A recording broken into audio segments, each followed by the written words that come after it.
to Connections Radio Show, where we talk about ideas that matter. I'm glad you've made the connection and are with us today. I'm Lori Fitz, your host, and the goal of Connections Radio is to explore a wide range of topics that challenge us to see ourselves, our community, and the world around us, that get us thinking, get us talking, get us imagining, and most of all, get us connected. So our show today on Connections is produced in partnership with RISE. RISE is the Reviving the Islamic Sisterhood for Empowerment. And Asma Mohammed is our co-host. Welcome, Asma. Hello. Glad to be back. I am so glad you're here. You are an amazing advocacy director. Thank you. And you also lead trainings. You speak on issues. You've been in the news lately. I've seen you in my Star Tribune and other places, confronting issues and doing it beautifully. Thank you. Thank you for all you do. I try on Wednesdays. It's Wednesday. Is it Thursday? It's Thursday. I try on Thursdays. You know what? I'm fasting and not even water, so Okay. it's getting to me. I should let our audience know that it's not Saturday that we've recorded. We've actually doing a pre-record here on Thursday. Yeah. So when you hear us talking about other days, it's just because we're having a great time on Thursday pre-recording this. We are. And for those of you who don't know, we're about halfway through the month of Ramadan. So if I say anything that makes no sense, you get to not blame it on me. Well, you have been doing a lot of work in advocacy, and the session has just been closed. Is that right? Yeah, session adjourned, and then final negotiations are being updated today. So a lot of negotiations I learned about this morning. Legislators were at the Capitol until like 3-4 a.m. figuring out like which bills they can actually pass in those big omnibus bills. A lot of frustrating news, and So give us an update. What's up? yeah. So now you get to look at me again. So just on the bills. And for those of you that are wondering why she said you can look at me again, Asma is also doing a Facebook. So you can also look us on Facebook later. There you go. She's doing a double duty here with being Facebook Live on Thursday, as well as doing a pre-record for the show. So pre-recording, living, all that. So you get to get the full experience. But at the Capitol, over the past several weeks, we've been pushing. So conference committees have been hearing bills that, are going to be heard by the Senate and the House. So they conference together and they hear those bills, and then they kind of decide together like what they want to do with those bills. So, for example, we were in committee in the Public Safety and Judiciary Committee. So that was a conference committee between the House and Senate as well. And they heard our bill around eliminating the statute of limitations for sexually violent crimes. So that went into the Public Safety Omnibus Bill, which is just like imagine like a really big sandwich bill that has all the public safety type of bills that didn't get passed individually. So this went into that. And then in negotiations, some of those things come out and some of those things don't. And then, the governor has to like sign off on, what ends up passing through negotiations. That bill was not included in negotiations. So the statute of limitations that you were fighting to help overturn having a statute of limitations with rape and sexual assault has been taken out. Are you planning to bring it up again next session? So RISE will not. So RISE is nonpartisan, and we don't lobby or anything like that. But I personally probably will, and with my friend for Break the Silence. And then there are other folks who've been really involved who want to see that bill passed. So we'll work on it again. I know that. But a bill that was passed is, so we work we work with MNCASA, which is the Minnesota Coalition Against Sexual Assault, and their bill for having a task force around this was included in negotiations. But what that means is that people get to take 2 years for this task force, or a year for this task force, and then make recommendations, which may not be included. So which is frustrating, and I think we need real bills. I think task forces are great, but we just had a task force with the Attorney General's office around sexual assault, and it didn't result in any concrete bills. You want to see a law? Yes, I want to see a law. I want to see a law. So frustrated. For those of you that are following our immigration reform stuff, the driver's license for all bill was also killed there. So it was killed in negotiations between Gazelka, Walz. What was your hope in that bill? Tell us a little bit about that. Yeah, so that was not a bill that RISE worked on in the beginning. We RISE, again, we don't actually bring bills forward. We don't lobby. But when a bill aligns with an issue that we care about, which for example is immigration justice and immigration reform, people that are undocumented still deserve to have driver's license. It's unsafe to have people like not be able to drive, or like, you know, feel like they want to drive but they can't because they don't have access to a driver's license. A driver's license is literally like an ID that proves that you are living here, that you have access, that you can drive a vehicle, that you can do it safely. And when we are telling people, nope, you can never get a driver's license, then they're still gonna drive, but do it unsafely. They're not gonna go through the tests. Nor will they necessarily have insurance. Exactly. Right. And so like we are making everyone safer by having that, and beyond that, people deserve to have driver's licenses. Like, why is that a big deal? Right. So it's frustrating. We also were working on the Teachers of Color Act. So that would increase. Currently, the teachers of color in Minnesota are at 4%. 4% of teachers in Minnesota are teachers of color. 96% are white. And we have at least 20 to 25% people of color in Minnesota. Yes. So it's that differential. It's dismal. It's dismal. And it's growing. That number is growing. So that was actually also, as far as we know, killed in the Education Finance Committee. Like after it went through committee, but we think it was killed in negotiations. Some of those things haven't come out yet. And then we were also working on getting menstrual products in schools. We don't know where that is right now, but our assumption is that even though it's a bipartisan bill, all of these are bipartisan, still think it might have been killed. It must be frustrating for you to work for as many months as you did on a bill and believe in it and see it go from one place to the next through the system, and then to, at the very end, find out that many of them did not get through. Yeah, and I think this is why people get really frustrated with politics. People are like, I really care about this thing. It didn't happen. Now, like, there's no point. And I think at the end of every session that feels unsuccessful, that's how I feel. So one of my good friends, Sarah Super, who has been working with me on this bill, reached out and was like, how are you feeling? And I was like, honestly, last year was really sad. This year I'm angry because we've been working on a lot of these bills for several years, and to see it constantly get pushed down, even though it has bipartisan support, even though it's being talked about constantly in the news, people still don't want to see these things pass, because what it would do is change the balance of power and be more equitable. And that's a problem for people that have power. So, yeah, annoyed, angry, frustrated, all those things. And also probably inspired to help get more people elected that support your issues. Yes, our issues. There are a lot of people that I think take time away from the Senate, maybe like a lifetime, just like walking away from the Senate or the House. And there are some people who have become allies, and I had no idea that they would be those. So I want to see that, and I also want to see more people who look like me, who think like me at the Capitol lobbying for these things. Of course, like, it's important that we have those people in power, but they need to see people like us to show that, you know, we care about these issues too. These issues that affect every Minnesotan affect me, affect Hiba, affect you. So, like, all of us need to be showing up or, like, calling and connecting in a way that feels authentic to us. You said that sometimes there have been things that surprise you. Tell me what surprised you. Yeah. So this year, as we were working on the statute of limitations bill, Sarah and I were there a lot. And so I was there outside of my time with RISE, and I was just like spending a lot of my time like trying to work with people to get this bill passed. And this bill was the eliminating the statute of limitations for criminal sexual assault. And so Aisha Gomez was our House representative and our House author. We got a lot of Republican support. We got Democratic support. It was great. It felt really, really good to get that. And then in the Senate, same thing. We had 2 Republican authors and then 3 Democratic authors.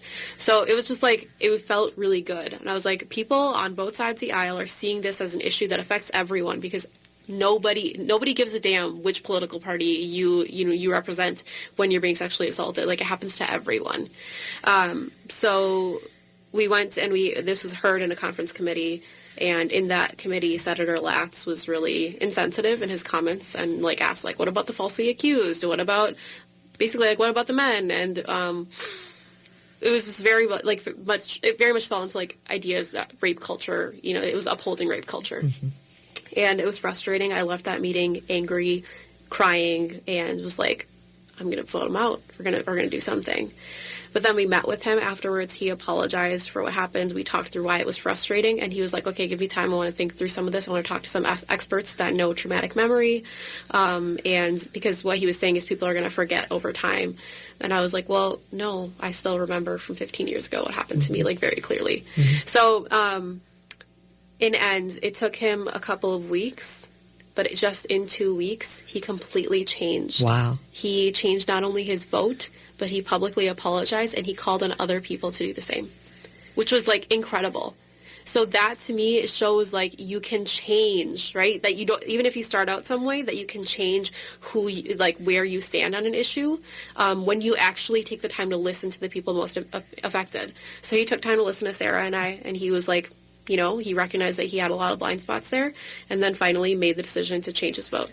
I think it's easy if you haven't had a chance to connect with someone who's experienced it, to have some assumptions. Yes. And it's an unconscious bias, perhaps, that comes up that one just assumes it can't be that bad. Yeah, exactly. But when you make the connection with someone who's gone through hell, and they share that experience, I can't imagine someone not having empathy and wanting to do something more. Yeah, we're live right now, and so one of my friends, Rachel Joseph, who leads Survivors Lead, just said survivors are the experts, and that's exactly it. The people who are most impacted should be leading on these issues, because we see legislators who have never experienced, like, the kind of struggles that their constituents are experiencing, and they're making bills about them. Right? So, like, we want people who understand us, and in order to understand us, either we have to be in power or they need to listen better. Well, in our next segment, what I'm excited about is your mentoring of individuals to go into advocacy. And we'll have Hiba Hassan share with us about her experience in doing her first time at the Capitol. What was that like, and what did you learn? So, Hiba, do you want to just say a couple things, and then we'll go to break? Yeah, well, I am a 19-year-old psych pre-law student at the U of M, and I've been interested in advocacy for a while. I got into law because I wanted to work with people. Well, we'll hear more from Hiba in our next segment. And thank you, Asma, for giving us kind of an overview of what's up. You may be frustrated, but you've got a lot of people that believe in you and are going to work with you to help make it happen. Thank you so much. We'll be right back after some announcements and commercials. Thanks for staying with us at Connections.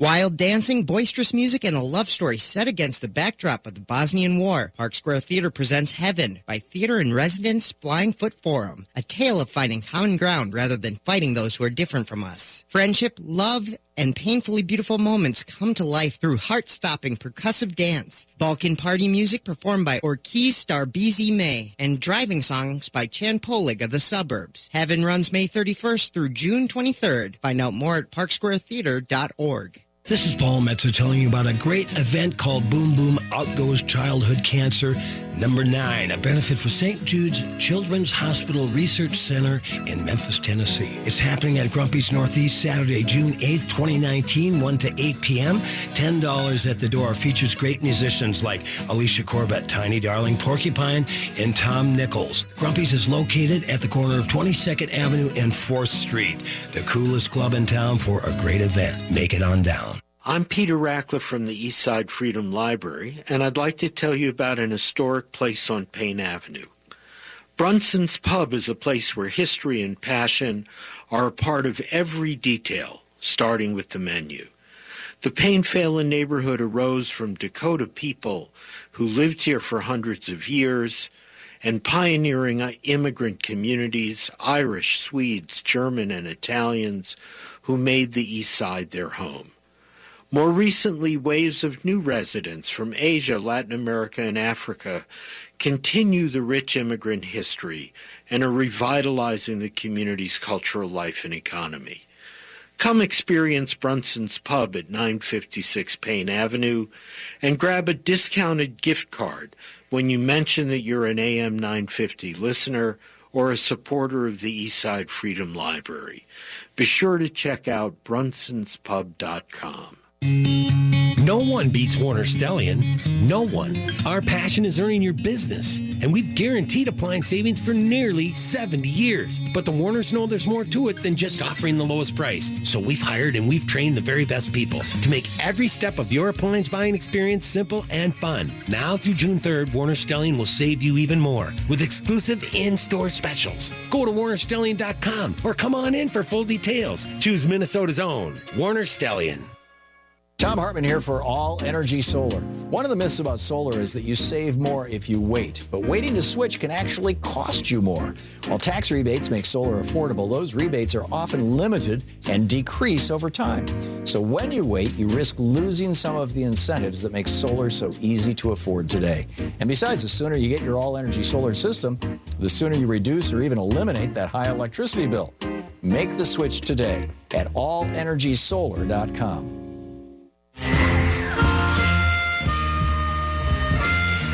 Welcome back to Connections Radio Show, where we talk about ideas that matter. I'm Lori Fitz, and I'm glad you've made the connection.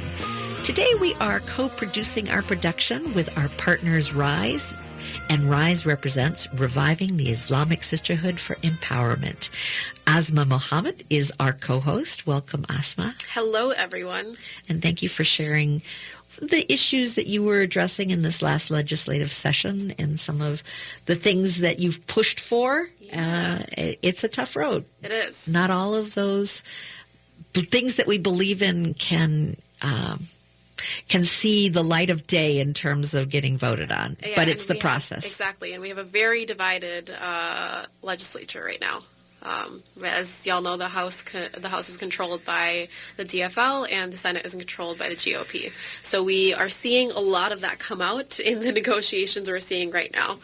So it's hard. It was really, really hard, I know, for the governor to get a budget bill that everyone really believed in.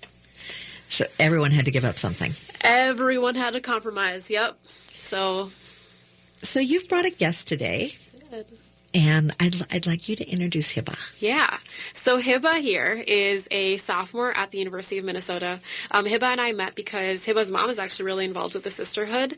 And then she started bringing Hiba around and was like, my daughter's really interested in doing legislative advocacy. She is pre-law. So she would be interested in coming. So last year, we went to the Capitol to talk about some of the same things, but we're, talking about how, just how our legislators can listen to us more effectively. And Hiba came in and just impressed me right away. And then this year I was like, Hiba, I want you to come back. And Hiba was like, yeah, I'm in. And came in as this expert who was like, I already know how this person's going to feel about this bill. And when I was apologizing for how people were reacting to some of the bills, some of our more angry white men in the House, she was like, no, I already knew. And then one thing that struck me, and I'm just going to call you out right here, Hiba, is that after I was like, I'm so sorry. And she's like, no, I'm going to run against him. Good for you, Hiba. Good for you. So you were hanging around the RISE with your mom. Something must have clicked that said something to you about how important this is, that you wanted to do more. Tell me about that. Yeah, so, my personal involvement in advocacy, I have to say, probably started up when, Donald Trump was elected as president. That left a huge impact on me, and that's when my family started going to marches and attending rallies and just becoming more active as a unit. And because of that, I felt like, there's so much more that I can do beyond just attending these. I can talk about it with my friends. I can talk about it on air, which I did last year when I was hosting a radio show at the University of Minnesota in Morris. And then my mom started bringing me around to RISE events. And I remember the very first one I went to last year, going into that room and having this expectation that, okay, this is going to be a conversation. I'm going to talk about an issue. My representative is going to listen to it, and we're going to come to some sort of middle ground. And what I found was that he not only didn't seem interested in what I had to say, but it was like he had tuned us out completely. We sat down and we pitched him from this list of legislation that we wanted him to consider. And these are things you believe deeply in. Yes, very much so. And he had no response. He kind of gave us the generic, well, thank you for coming in. I'm really glad that you care very much about these, but unfortunately, it's a no for me for reasons that, like I stopped listening at that point because they weren't valid to me. Well, and this year he gave you different reasons. You want to talk a little bit more about those? Oh, yeah. So this year in January, when I went with the Muslim Jewish Women Coalition through RISE, we went and talked about the Teachers for Color Act, eliminating the statute of limitations. We talked about menstrual equity. And I sat down and I pitched to him, about the statute of limitations. And he said, well, the thing is that the longer we allow people to stay silent, the less evidence there's going to be in these cases. So there's not really a point, which is crazy because, you can have as much evidence as you're able to get. I mean, I've sat in on trials before through my internship that I did last summer. I sat in on a trial where we had a witness, we had medical proof of an assault that had occurred, and the guy still got away with it. So you can have every single element of proof there, and people will still, Well, believe the perpetrator. Well, the other frustrating thing is if within 7 years, sometimes the court systems run so slow that actually I've heard of rape kits being thrown away. Yes, and that happened a lot in Minnesota. They were destroyed, like in the whole labs. Like they just would be like, nothing's happening with this. And but like I remember with menstrual equity, that there was one specific thing that he said. Oh, yeah. That I just like, I want you to talk about it just because I want people to react. Yeah, so he talked about menstrual equity, and first he didn't understand, like, why would we be providing girls with free tampons or free pads in schools, and I explained that, well, a lot of girls don't have, like, the education for it, or they don't have access to it, so they just don't come to school, and it's not fair.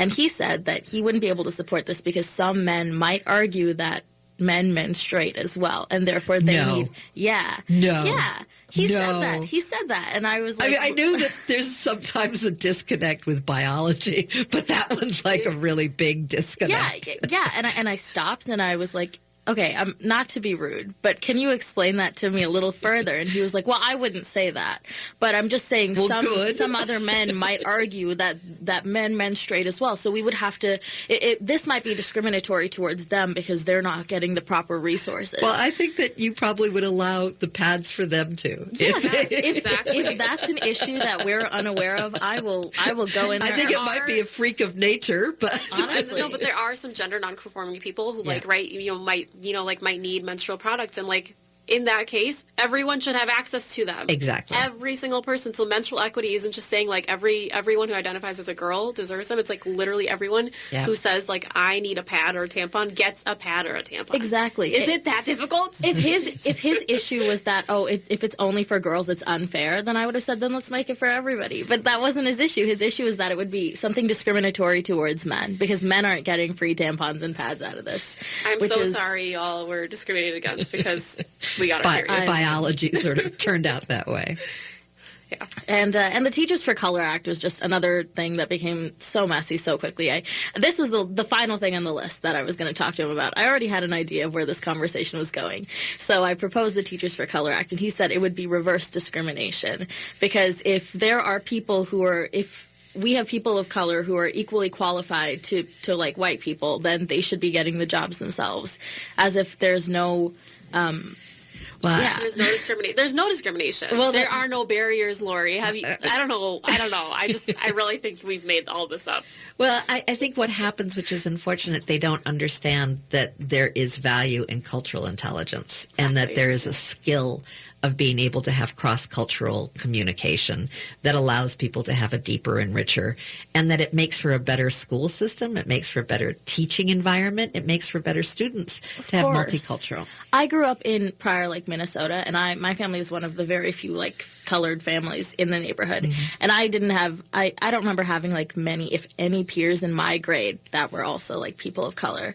And my sisters conversely go to Eden Prairie High School, where they're surrounded by like brown kids and black kids and students of like of every color and every origin.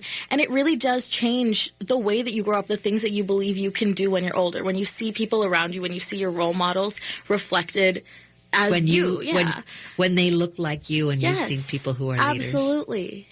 Well, we have to go to break, but there'll be more intensity and excitement and good sharing about multicultural opportunities, advocacy, and changing the world. Stick with us and get connected. We'll be right back.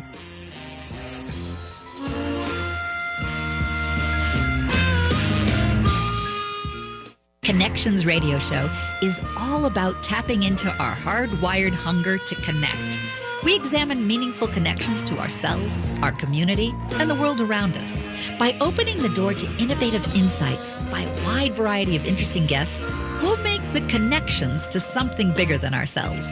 Join me, Lori Fitz, your host of Connections Radio Show, and together we'll make the connections. Saturday mornings at 9 a.m. on AM 950, the progressive voice of Minnesota. I'm Connie Bjork, co-host of Awakened Living Infusion radio show. Join Michelle Kitzmiller and I as we focus on all aspects of health, wellness, spirituality, and growth from a mind, body, spirit, emotion perspective. Join us next week for part 2 of our discussion on mental health as we focus on treatment of children and adults.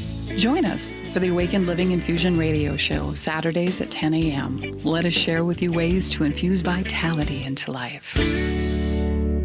I'm Peter Ratcliffe from the Eastside Freedom Library, and I'd like to tell you about an historic place on Payne Avenue, Brunson's Pub. Experience history and passion through the delicious menu, reflecting the East Side's diversity. The choices are limitless: salads, sandwiches, burgers, and shareable plates. Visit Brunson's Pub at 956 Payne Avenue and grab a discounted gift card when you mention that you're an AM 950 listener or a supporter of the Eastside Freedom Library. Be sure to check out brunsonspub.com. Find a wide selection of outdoor hearth products at Woodland Stoves and Fireplaces. Whether you prefer wood or gas, Woodland Stoves has the fire to fit your home. Pizza aficionados know nothing matches masonry oven baking for capturing flavor and nutrition. Woodland Stoves and Fireplaces can easily install one in your home or business. Enthusiasts use these ovens year-round for bread making, wood roasting, even grilling. The mission and passion of Woodland Stoves and Fireplaces is to make the fire work for you. The way humans relate to fire is primordial. We have used fire to warm our bodies, cook our meals, and kindle our spirits. Our team has the know-how to do this in a clean-burning and environmentally smart way. Visit our store and experience the diversity. We have over 35 working units on display at the corner of Riverside and East Franklin. See us online at woodlandstoves.com. Find the fire that fits and works for you. Woodland Stoves and Fireplaces, out of the ordinary products and services since 1977. With your AM 950 weather, I'm Brett Johnson. Look for sunny skies today with a high near 75. Tonight, clear with a low around 49. Sunday, sunny with a high near 76. And Monday, a chance for rain with a high around 69. This Saturday from 9 to 4, Better Futures Minnesota will be hosting their Memorial Day Weekend Customer Appreciation Day. Everything in the warehouse will be on sale, but if you mention you heard about Saturday's event on AM 950, you'll receive 50% plus $9.50 off a future purchase of $20 or more. Learn more at betterfuturesminnesota.com.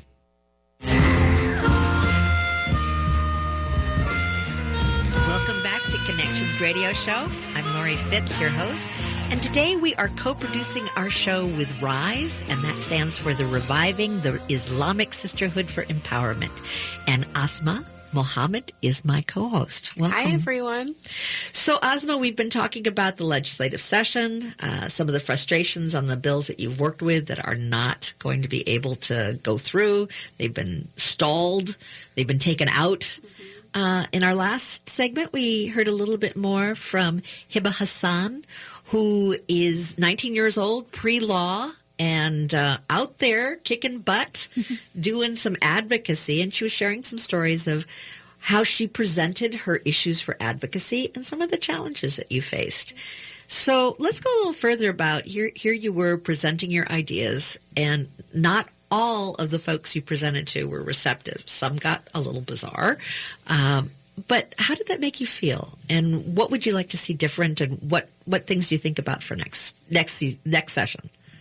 Well, I came out of it, and I was upset and confused, and my mom was at work, but the first person that I called was my dad, and I was running him through all of these issues that I heard, and he was like, "Why don't you just run?" And I was like, "I don't know, because I'm 19 years old and I don't have any experience." And he was like, "Well, look up constitutionally how old you have to be. Like, what are the rules? And you have to be 21 by the time you're elected," which I will be when the next election rolls around. And the more I thought about it, the more I was like, even if I wasn't going to be able to secure the position, I think it does matter for people in my community to see that the younger generation cares about these issues and is willing to do something about it. So for me, I felt like my next step is that I should seriously look into what it would take to run and what it would take to like inspire my community in Prior Lake, Minnesota to see that there are other options beyond the same person that we've had in office for like a gazillion years. So have you started that process? Kind of. I've talked with a lot of people. I've obviously talked with you, Asma, a lot, and I've talked with some other people in RISE, and I've just looked more into what the process itself would entail. I'm still on the fence about it, but I do know that I'm not going to stop railing against Representative Tony Albright until he is held accountable for the things that he said and the preposterous reasons why he can't listen to the things that I have to say. If you were to run, what would be a key message that you'd like to share with your Prior Lake residents that are going to be your community that you would serve?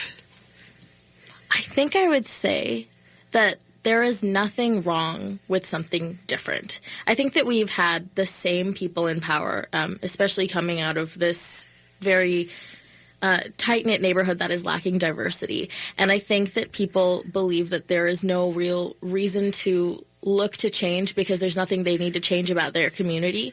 And I kind of want to show them that not only are there things that we can change about like the way that we live or about the things that we support, but we can do it from the inside out with new blood in the government system. I think a lot of times young people either feel disheartened by the way that the political sphere is working. Like you look at things that are happening. I mean, I've been talking a lot with some like 7th, 8th, 9th graders about the abortion ban down in Alabama. And you see that half of them, I think, have given up. Like they just don't think that there's any point to us doing something about it because they feel like they're not heard or they're not taken seriously.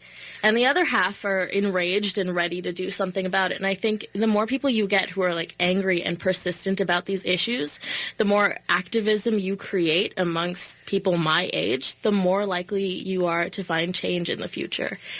I think the older people get, the less open they are to change. Yeah, for and sure. the less comfortable they may be with multicultural.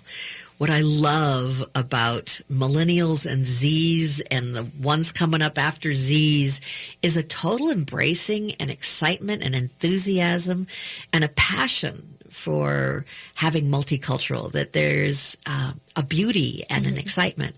And I think if we could start to get communities of color in powerful political positions, there would be a more cross-cultural understanding.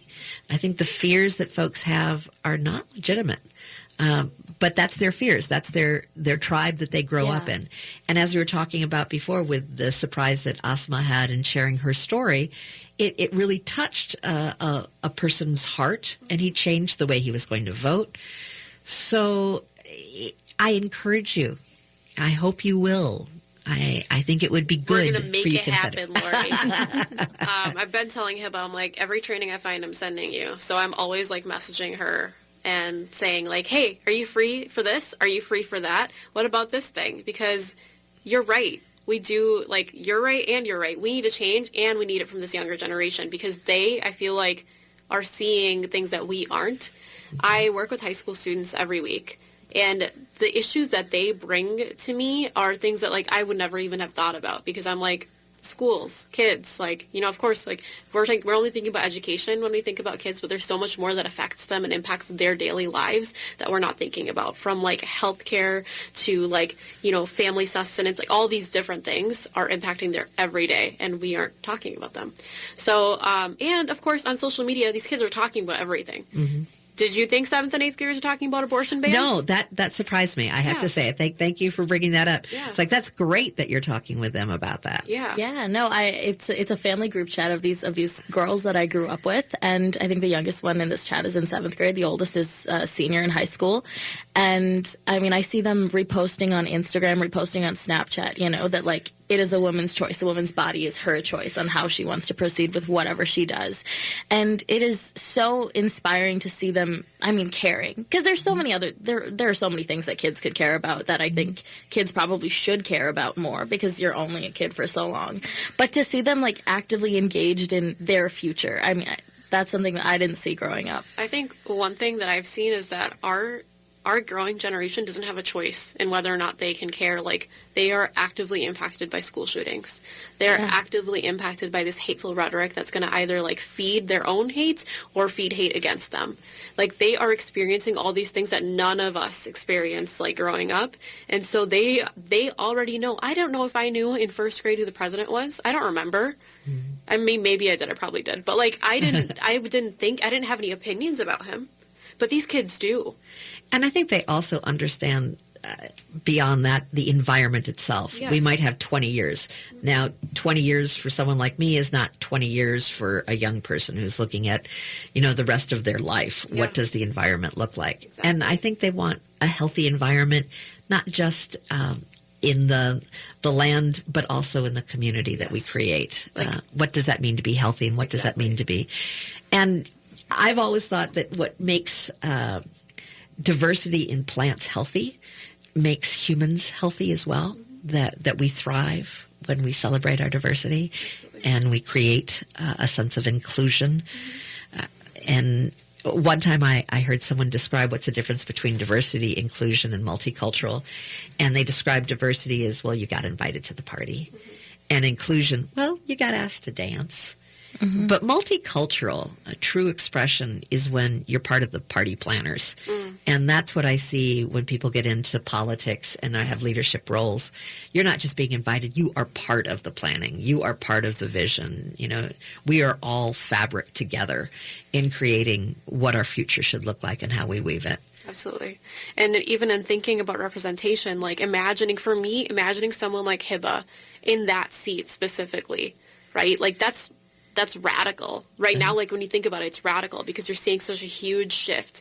But we've seen that people are responding so well to these candidates that are like really progressive and these candidates who are actually representing their values, because for so long, like when your representative doesn't care about you, you're not going to care about politics. But imagine if your representative constantly in the community, right? Like, for example, Aisha Gomez's her district is now like more engaged than ever. Ilhan's district is more engaged than ever. Alexandria Ocasio-Cortez's district, more engaged than ever. Why? Because these women have opened the door and said, guess what? Government is accessible when we're going to make it more accessible. Well, she also kind of gives you, I love the Facebook. The Instagram stories and all that. Yes. I love them. Yes. And this is what happened today. Right. And she's like, and today I get to eat Taco Bell or like Wendy's or whatever, because that's real life stuff. And otherwise we were being shown just the highlights. Or just the 30-second quick soundbite. Exactly. And we were only being shown like, what the good bills were. We don't know people's voting records. Now, like, we know because she's posting about them. And I think that's like something that's so transformational in this generation. Like, we are able to hold people accountable through social media too. So, Asma, are you going to run? You're going to face it back to me so you guys can see this in person. I don't know. I have no idea. I think there are things this session that have made me incredibly frustrated, as I mentioned before. And I am at a point where I feel like, of course, we need more representation, but it takes a lot of energy. One of my friends, Jeremiah Ellison, is on the Minneapolis City Council, and it's been a really, really rough year. And to know that, like, one of my friends felt the need, like, he felt like he had to run for office. He didn't want to. He was like, I need to for my community. Just, 4 years ago, he and I were protesting together after Jamar Clark was killed, right? Mm-hmm. On that same street, we were protesting. And now he's in city council. But for him, he'd never really wanted to be there. He was like, I have to. And that's how I feel. Like, and I think, Hiba, I don't know if that's how you feel too, but like, for me, it's like, I don't want to. The work I'm doing right now feeds my soul. If I had to leave it because other people aren't doing their jobs well enough, that would hurt me. So when people are like, Asma, run for office, I'm like, I love what I do right now. Like, let me do it. Can we have other people who want to do this run for office? And I think there are days when I'm like, yes, we need to change everything, but that change is killing people in government who are trying to make that change. I see all of our progressive champions who are like working themselves to nothing. They're sleeping at the Capitol because that's what they're up against. Do I have it in me right now? No. Straight up, just no. What I'm doing right now is hard enough. And I love being able to talk and interact with people every day. And I think that as a legislator, it's really hard because you're surrounded by with this group, especially in the Senate, with white men who are not going to listen to you. It's not just when you're a constituent. They're not listening to you when you are their colleague, right? So right now, no. But you're pretty good at picking people and encouraging them. Yeah. I mean, heck yes. I am. And that's why I think people like Hiba, who are like, I have the energy, I can do this, I need you. Like, the reason I push you is because I want more of this. This energy, it can't just be energy. If that energy goes nowhere, it's hard for me to see that. But if it goes and it creates real change, which it already is, right? You're working with these students, but I know that there are so many more possibilities that we can see so much more. So I know that Hiba's just one person here right now. There are so many more people who I know will run for government and will represent us. And I can't wait for the day when I'm represented by all the Hibas of the world. Well, in our next segment, we'll be talking about what does the future look like? What should we be working on? Now that the session's over, how do we prepare for next session? What are things that you can ask my audience to think about doing? And audience members, I want you to be thinking about how you can be an ally, how you can be a support, how you can make a difference, because these are bills that help us all. So stay tuned. Hang on. Listen to a few good commercials that help pay for our wonderful show, and then come back and listen in. Be a part of it. Get connected. Thanks so much.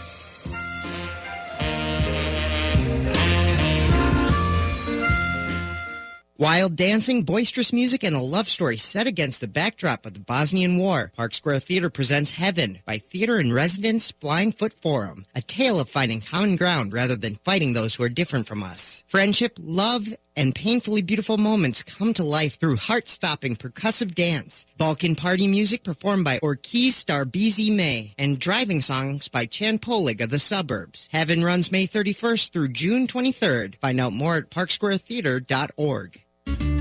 Do yourself a favor and check out the amazing cuisine of eatlocalminnesota.com. More than just a website, eatlocalminnesota.com provides you with the best local and independently owned restaurants in the Twin Cities.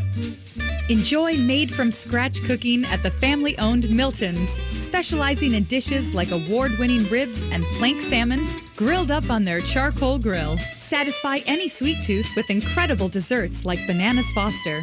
Milton's menu also includes gluten-free options and a large selection of local craft beers. Reservations accepted for groups of 5 or more.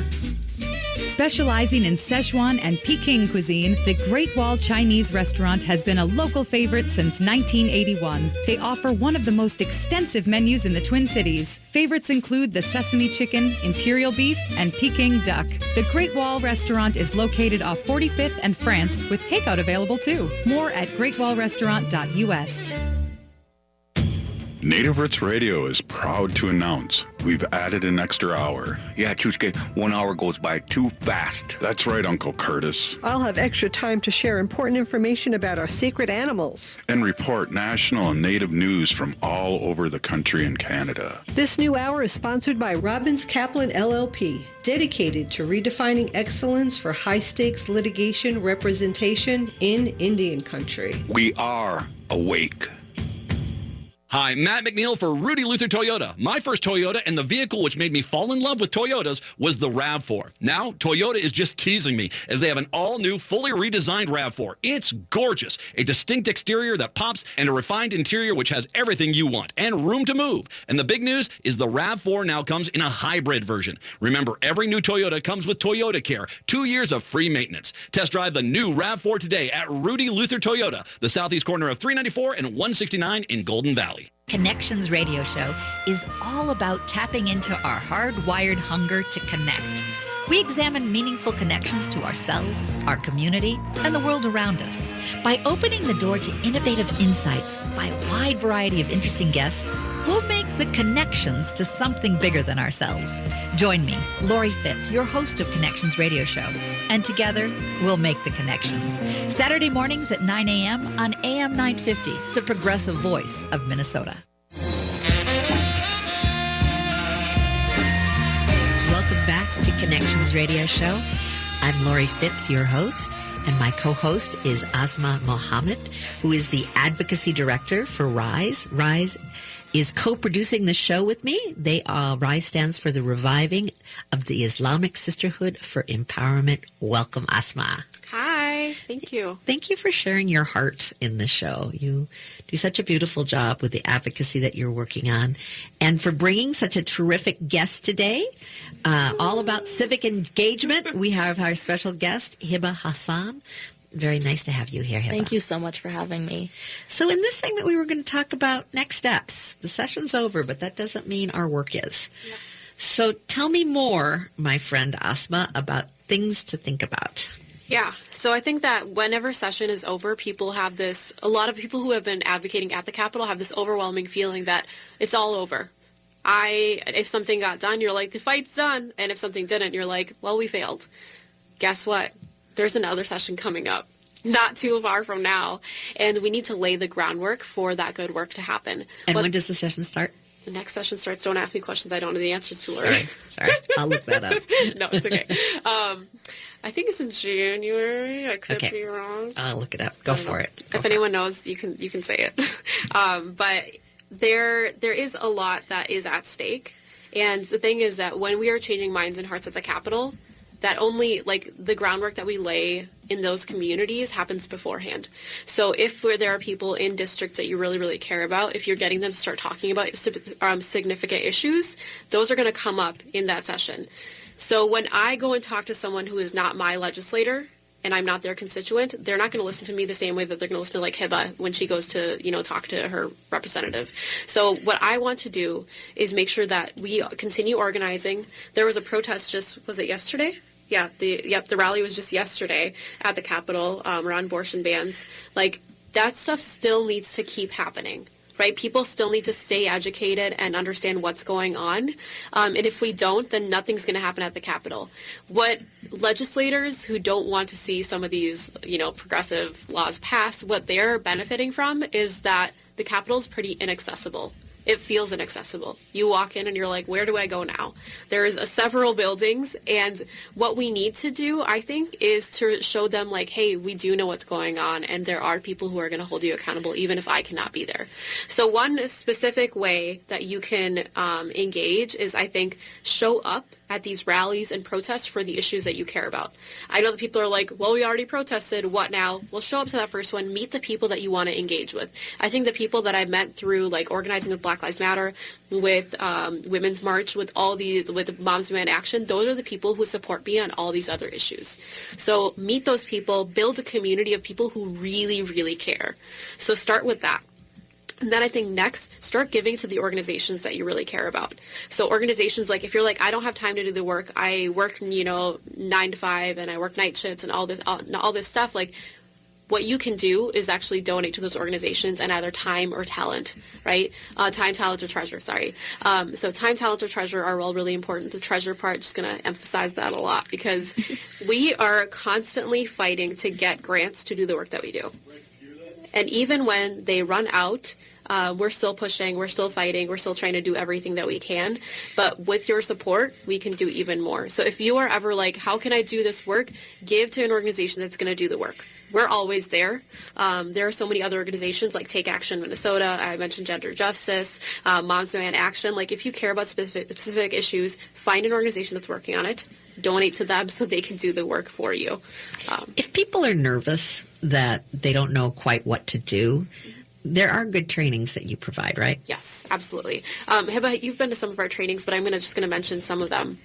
So, for example, if you've never been to a caucus and you want to for the first time, we will train you how. We have a training up on our Facebook page right now and then some others as well. But caucusing is just one step that you can take to engage with your community and your neighborhood, people from your political party. So we will train you for any political party that you belong to, how to get involved. Beyond that, we do trainings on legislative advocacy, how to find the issues that you care about. If you're I care about everything, how do I zero in on one or two? We'll help you figure it out because there are some key issues that really touch our hearts and we need to focus on those. I don't want people to put energy into every single bucket. If you have energy for two really big buckets or one, that is actually giving more to the entire movement. And then the other thing I think is the other thing that we train people on is figuring out who you are. So we do intersectionality and identity trainings. We do trainings on how to build other women up in this movement because we're told to tear each other down. But there are so many trainings that we support and that we have. And then if we don't have a training that we provide, we will connect you with people who provide a training, like for example, on how to run for office. And you partner with other organizations as well. We partner with the National Council of Jewish Women. We're actually doing some anti-racism trainings and workshops that are coming up, and every single time. So we're partnering with the Eastside Freedom Library that also co-hosts the show. Yeah. We partner with the National Council of Jewish Women on anti-Semitism and Islamophobia workshops because we a lot of the times are impacted by the same issues. Maybe we're from different communities, but we come together on these specific issues that impact all of us. So we continue to partner, and if you can think of a way that you want to partner with like your mosque or your church, anything that you want, let us know. Reach out to us on our website. If you're not signed up for our newsletters already, do that so you know what's going on. And for those of you that were wondering about, well, when does the legislative session start? It starts next on the first Tuesday after the first Monday in January. So that's when our legislation First starts. Tuesday after the first Monday. There you go. Very clear. So Hiba, tell me about what you'd like to do next. Just in general? That has to do with advocacy. Yeah. But yeah. I think for me, my next step is figuring out just how to not only stay involved, especially when there's not necessarily something going on in Minnesota, but getting people my age involved as well. I mean, I have a lot of friends who I think care about these issues, but they don't really know what they can do, or they don't feel like they're the kind of person who is like outspoken or can go and do like public appearances or something like that. And I feel like there are so many options in so many ways for people to contribute, if it's financially, if it's just talking within your own community, if it's showing up to rallies, if it's protesting. And I think my goal is to get more people my age involved and hopefully supporting me if I do choose to go through with this plan of becoming district representative when I'm 21. Well, that's terrific. I hope that you'll come back and share your vision with us as we continue to support you in your political journey. Yeah, and we're seeing 2020 coming up, right? So, 2016 was traumatizing for so many of us. Is there anything in 2020 that gives you hope? The fact that things can change. I think that we have a lot of new women in office now. I think that we have a lot of, like we talked about in the last segment, social engagement with social media. I think that can change everything. And I think we all should work together in getting people registered. Yes. Register to Absolutely. vote. Yes. So if you want training on how to register people to vote, let us know because it's easy, it's fast, and we can make sure that it happens for you. So we'll be at a lot of mosques this next summer and making sure people register. But because 2020, I believe, is going to be a kickoff for hope. Hope so. That's our year. That's our year. Well, thanks for tuning in and being with us today as we chat about civic engagement, advocacy, and ways that we can all work together towards a world that's more connected.